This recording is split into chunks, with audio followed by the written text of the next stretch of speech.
Morning students. आज मैं आपके लिए फ्लेमिंगो से और विस्टास से मैं कुछ लॉन्ग क्वेश्चंस लेकर आई हूँ। जब हम इंग्लिश कोर की बात करते हैं तो हम उसके पैटर्न पे जाते हैं, जैसे कि मैंने आपको पहले भी बताया था कि उसमें एक सेक्शन होता है, वो होता है लिटरेचर। तो जब लिटरेचर की बात करते हैं तो उसमें एक्सट्रैक्ट बेस्ड क्वेश्चन है, उसके बाद उसमें शॉर्ट क्वेश्चंस हैं, that will be 2 marker questions, और उसके बाद हमारे हैं 5 मार्कर क्वेश्चन, जो कि 5 मार्कर क्वेश्चन में आपके जो होंगे फ्लेमिंगो से 2 questions will be there, and out of those 2 questions you have to attempt only 1 question. ठीक है, तो अब ये जो लॉन्ग क्वेश्चन है, अगर हम पहले की बात करें 8 से 10 साल पहले कैसे आते थे, तो बिल्कुल डायरेक्ट आते थे, बच्चे स्टोरी पढ़ते थे और उनके आंसर लिख देते थे। लेकिन अब जो है, जो आपका न्यू एजुकेशन पॉलिसी वाला जो दौर है, इसमें जो बच्चों से क्वेश्चन पूछे जा रहे हैं वो क्रिटिकल थिंकिंग पे बेस्ड है उनकी, और उनकी जो इन्फ्लुएंस करने की जो एबिलिटी है उसको चेक किया जा रहा है ऐसे क्वेश्चंस पुट अप करके। ठीक है, आप कैसे मेकआउट कर पा रहे हैं चीजों को, आप कैसे डिफरेंशिएट कर पा रहे हो, आप कैसे जो है वो एक कैरेक्टर से दूसरे कैरेक्टर के बीच में कन्वर्सेशन क्रिएट कर पा रहे हो on the basis of the commonality of the theme, और आप कैसे जो है उन चीजों को डायरी में लिख सकते हो, और कैसे जो है आप एक लेक्चर फॉर्म कर सकते हो उस बेसिस पे जो आपने चैप्टर में पढ़े हैं उसकी थीम के बेसिस पे। ठीक है, अब इसमें हमें देखना है ये जो लॉन्ग क्वेश्चन है, बच्चों को इसमें दिक्कत आती है क्योंकि वो नॉर्मली क्या होता है, उन्होंने समरी पढ़ ली होती है, तो समरी नहीं पढ़ना है, तो हमें थोड़ा सा जो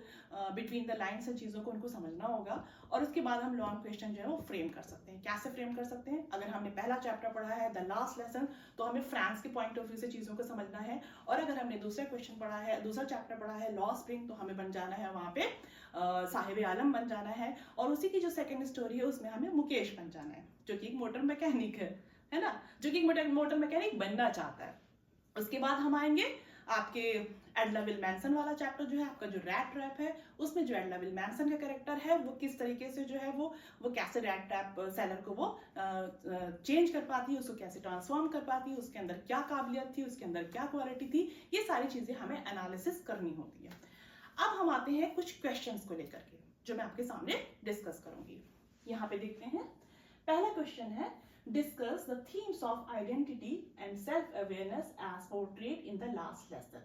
अब सबसे पहले जो हमारे वर्ड्स हैं हम उनको चेक करेंगे। इसमें बात हो रही है आइडेंटिटी की और सेल्फ अवेयरनेस की। ठीक है, और कौन से चैप्टर में? जो कि लास्ट लेसन में पोर्ट्रे की गई है ना, बाय अल्फोंसे डॉडेड, और कीपिंग क्वाइट में बाय पैब्लो नेरूदा में।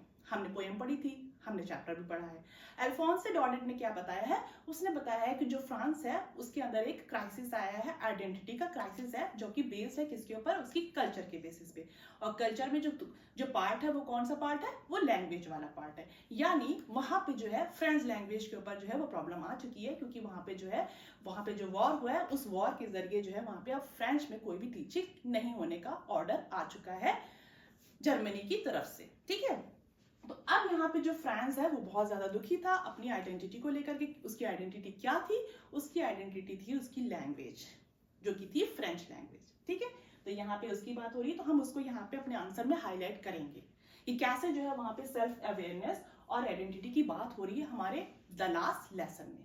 ठीक है, वहां पे हमने देखा कि जो फ्रांस है उसके जरिए, फ्रांस के जरिए बताया जा रहा है कि जो 2 डिस्ट्रिक्ट हैं फ्रांस के, जो कि है एल्सेस एंड लॉरेन, वहां पे क्या है, वहां पे जो है वह फ्रेंच लैंग्वेज नहीं पढ़ाई जाएगी, क्योंकि जो है जर्मनी वालों ने क्या किया है, अपना ऑक्यूपेशन कर लिया है वहां पे, जिसकी वजह से वहां पे उनकी जो लैंग्वेज, जो कि उनकी आइडेंटिटी थी, इससे पहले उनको इसका बॉदर भी नहीं था, लेकिन जब उनको लगा कि हमारी लैंग्वेज हमसे छीन ली जाएगी, तो वो बॉदर हो गए थे अपनी खुद की लैंग्वेज को बचाने के लिए। और उन्होंने यहाँ तक भी कहा कि हमारी जो लैंग्वेज है वो हमारी आइडेंटिटी है, वो इस तरह से जैसे किसी प्रिजन की वो की होती है, जैसे किसी जेल की वो चाबी हो हमारे लिए।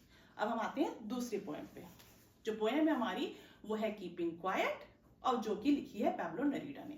अब इस पोएम में हमने देखा था, इसमें हमने ये देखा था, जो पोएट है पैब्लो नेरूदा, वो बात कर रहा है अपनी खुद की आइडेंटिटी की, कि कैसे जो है हम इतनी भीड़ भाड़ वाली जो हमारी लाइफ है, इतनी रश वाली जो लाइफ है, इसमें किस तरह से हम ये भूल गए हैं कि अपनी सेल्फ अवेयरनेस को भूल गए हैं। हम ये भूल गए हैं कि हम हैं कौन, हम कहाँ से आए हैं, हमारा खुद का इंट्रोस्पेक्शन हम नहीं कर पा रहे हैं। और इसीलिए वहां पे जो पोएट है वो ये कहता है कि आजकल के दौर में, अब इस मॉडर्न एरा में, there is a need to see within ourselves. Self awareness की जरूरत है और आइडेंटिटी की जरूरत है। तो इस क्वेश्चन में यही बात हो रही है कि किस तरह से इन दोनों ही जो चैप्टर में बात हो रही है कि कैसे जो है वो क्या नाम है, सेल्फ अवेयरनेस और आइडेंटिटी को हम अपने इंटरलिंक कर सकते हैं। ठीक है, तो अब इन दोनों चैप्टर को हम उस पॉइंट ऑफ व्यू से एनालिसिस करेंगे, ऑब्जर्व करेंगे, रीड करेंगे और उसके बाद अपने आंसर्स में हम वैसी ही चीजों को लिखेंगे। ठीक है, दोनों को इंटरलिंक करके लिखेंगे, दोनों ही चैप्टर से हम रेफरेंस देंगे यहाँ पे। ठीक है, अब आगे कहता है How do the two works highlight the significance of cultural identity and introspection? अब यही दोनों चीजों से आपको बताना है कि कैसे जो है ये दोनों ही जो वर्क्स हैं, यानी अपनी जगह पे आपका जो द लास्ट लेसन है वो, और जो दूसरा है आपका कीपिंग क्वाइट, कैसे ये बात करते हैं कि सेल्फ इंट्रोस्पेक्शन की, सेल्फ अवेयरनेस की और अपनी खुद की आइडेंटिटी की बात कर रहे हैं।